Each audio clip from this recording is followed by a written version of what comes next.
Привет les amoureux de la langue russe. Je voudrais partager avec vous quelques astuces que j'utilise ou que j'ai utilisées pour apprendre du vocabulaire russe. C'est parti.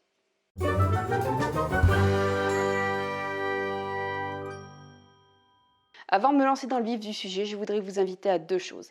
La première, c'est de jeter un petit coup d'œil à mon groupe qui s'appelle Parler russe en un an, qui est un groupe Facebook qui regroupe des personnes qui veulent apprendre le russe et qui partagent leurs petits conseils, leurs astuces et leurs ressources pour pouvoir apprendre le russe. Le lien, je vous le mets ici ou dans la barre d'infos. La deuxième chose, c'est que si vous êtes débutant en russe, vous avez forcément besoin de références diverses pour pouvoir vous aider dans votre apprentissage du russe, des vidéos, des podcasts, des textes, etc.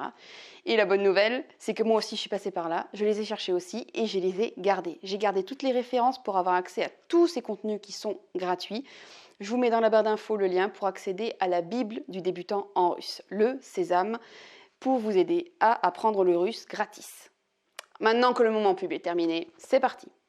La toute première méthode que j'ai utilisée au tout début de mon apprentissage du russe, c'était l'application Duolingo. C'est une application qui a un côté gratuit. Et l'inconvénient de cette application, c'est que, oui, elle est en anglais pour apprendre le russe. Donc si vous voulez apprendre le russe, il faudra passer sur la version anglophone. Il y en a qui peuvent, il y en a qui ne peuvent pas. Mais bon. Donc cette application, ça m'a permis d'apprendre pas mal de mots de vocabulaire. De les apprendre au visuel, comment ils s'écrivaient. De les écrire aussi, parce que ça me forçait aussi à écrire. Pour ceux qui ont vu certains de mes vlogs, je vous en mettrai un ici où je vous montre comment ça marche à l'intérieur, comment les dire, ces mots, etc. Donc pour apprendre du vocabulaire, Duolingo, ça a été vraiment pas mal du tout. Deuxième chose qui est très très intéressante et très ludique à utiliser, c'est la méthode du post-it. Ça, je sais que ce n'est pas un secret. La méthode du post-it, vous l'avez avec toutes les langues. Et ce qui est bien avec cette méthode, c'est que je l'utilise un peu plus.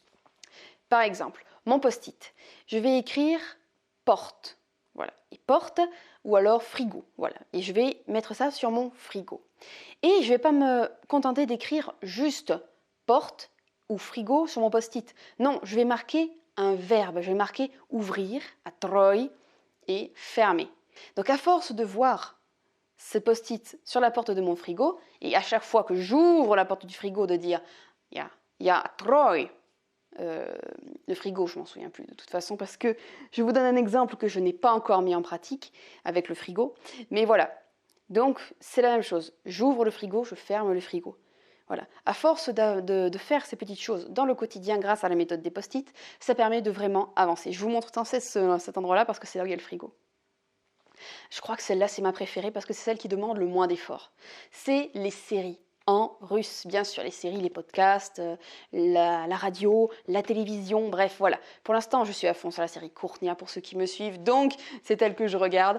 Mais voilà, les mots en vocabulaire. Je vous ai fait une vidéo que je vous mets ici où je vous partage les mots que j'ai appris grâce aux séries. Bon, là, il n'y en a que quelques-uns, mais il y en a beaucoup que j'ai appris grâce aux séries. Et c'est très important parce qu'on entend des mots du quotidien dans les séries. Donc, on les entend, on se demande qu'est-ce que c'est, on met pause, on va chercher, on l'écrit sur notre cahier de vocabulaire, et ça permet, après, quand on la réentend, de refaire pause. Ça veut dire quoi ? J'ai oublié mon cahier de vocabulaire, et c'est reparti. Voilà, il faut faire le petit effort d'être un peu actif quand on regarde des séries. Bon, quand on est motivé, hein, d'accord ? Mais voilà, ça, c'est surpuissant pour apprendre des nouveaux mots de vocabulaire et des expressions. Je ne peux pas vous parler d'apprentissage du vocabulaire sans vous parler des cours, forcément.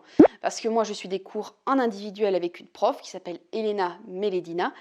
Et quel que soit le prof avec lequel vous allez avoir des cours, il va vous apprendre des nouveaux mots de vocabulaire et vous demander de les engranger, de les enregistrer dans votre cerveau.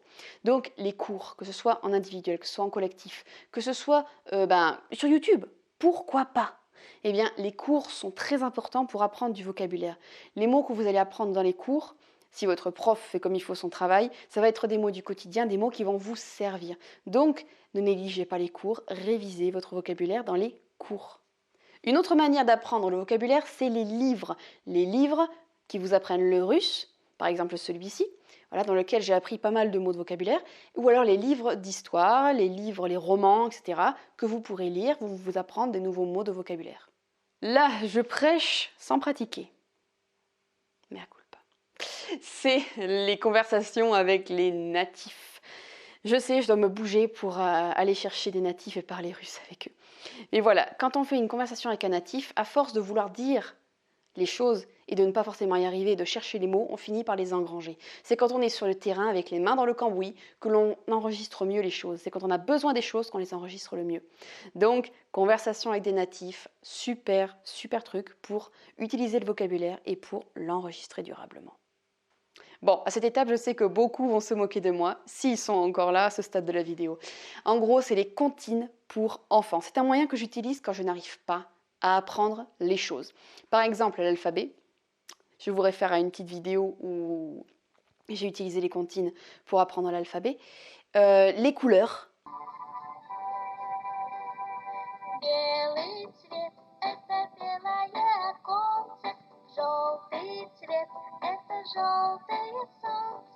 Voilà, les nombres, bref, tout ce genre de choses qui sont un peu récurrentes, qu'on a du mal à placer directement dans une situation, eh bien, je les apprends ou je m'aide à les apprendre aussi grâce aux comptines enfantines.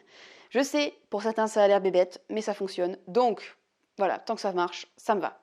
N'hésitez pas à me dire dans les commentaires quelles sont vos manières à vous d'apprendre le russe. Ça m'intéresse parce que je suis preneuse de tous les petits conseils, toutes les petites pépites. En attendant, je vous souhaite le meilleur dans votre apprentissage de la langue russe et je vous dis à la prochaine fois. Пока!